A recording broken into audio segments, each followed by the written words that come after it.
जैसा आपका जो बड़गुजर राजपूतों का सूर्यवंशी क्षत्रिय इनको गोत्र वशिष्ठ है। हाँ। तथा परवर वशिष्ठ अत्रिक और संकृति के वेद यजुर्वेद शाखा वादसेनी सत्र पारस्कर और गृहसूत्र कुलदेवी कालिका इष्ट देवा आपका लक्ष्मण जी है। इस बड़गुजर वंश के क्षत्रिय सवे को राघव भी कहते हैं। इस वंश का निकाह सूर्यवंशी राजा श्री भगवान श्री रामचंद्र जी के पुत्र लव से है। यह धुंधार प्रदेश के शासक थे। राजौर अलवर राज्य में तथा दौसा जयपुर राज्य में इनकी राजधानी रही है। गुजरात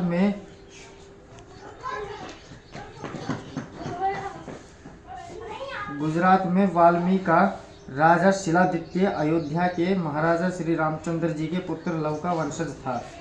524 ईस्वी में शत्रु द्वारा इस वंश का इनका राज्य नष्ट कर दिया गया था। उस समय उनकी रानी सुभागा थी जो कि गर्भवती थी और अम्बा जी के दर्शन करने को गई हुई थी।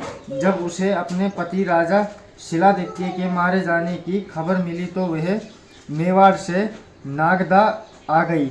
वहां से उसके पुत्र का जन्म हुआ जिसका नाम गोहिल राजा था। जन्म के बाद एक ब्राह्मण एवं अनेक सेवकों सुपुत्र और पराक्रमी धौलपुर, पाली, अजमेर, चाकसू, दौसा और आगरा तक ये फैला हुआ था।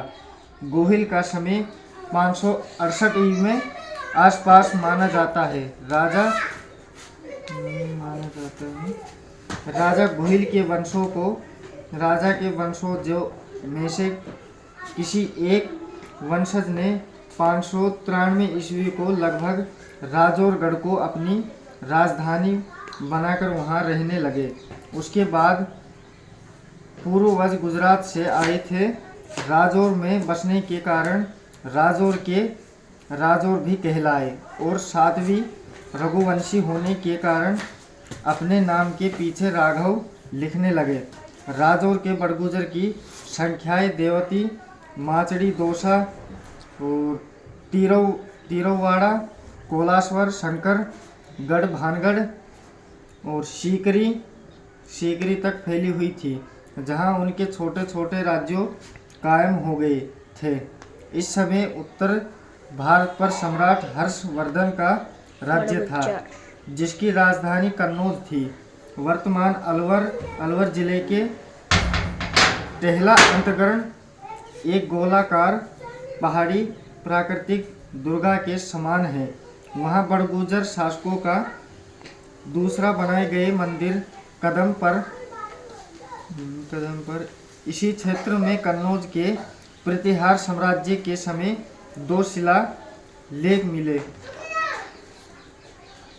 प्रथम शिलालेख 922वीं ईस्वी का शांतिनाथ जी के जैन मंदिर में मिला है जिसे राजौर के राजा महिपाल देव नाम आता है। और दूसरा शिलालेख नीलकंठ महादेव के मंदिर के पास 960 ईस्वी का मिला है जिसे ज्ञात होता है कि उस समय राजौर महाराजा धीराज सावट के पुत्र महाराजा धीराज परमेश्वर मंथन देव बड़गुजर राज्य कराता था। वह कन्नौज के प्रतिहार सम्राट ब्रह्मभट्ट महाराजा धीराज परमेश्वर होती थी। क्षितिपाल देव महिपाल के सामंत का मंथन थे।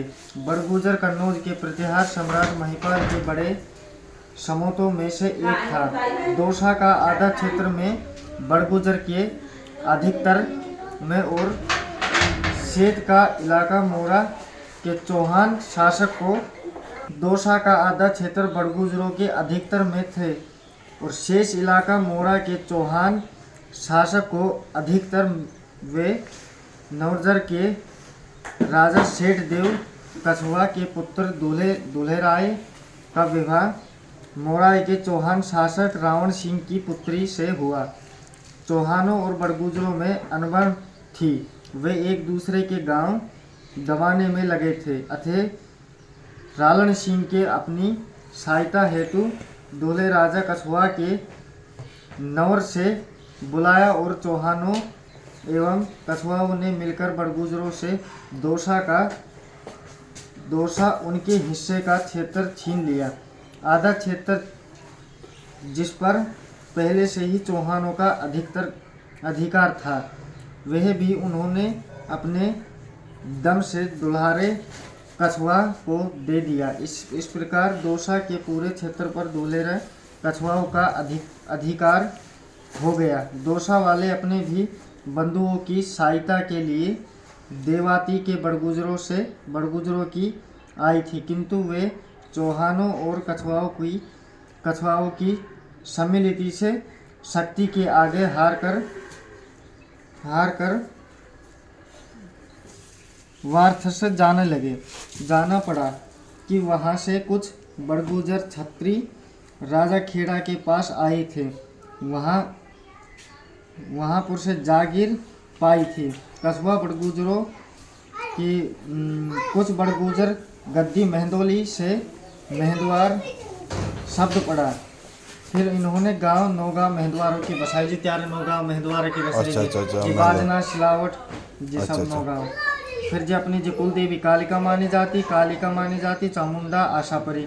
नदी आपकी सरयू मानी जाती है। वृक्ष आपका सिरस्का माना जाता है। नगाड़ा आपका रणजीत माना जाता है। प्रमुख गद्दी अनूपशेर की मानी जाती है। और लोहागढ़ लाहौर पाकिस्तान में सीगरी आदि में वो पाए जाते हैं। और पक्षी आपका गरुड़ माना जाता है। जो आपकी पूरी रिपोर्ट।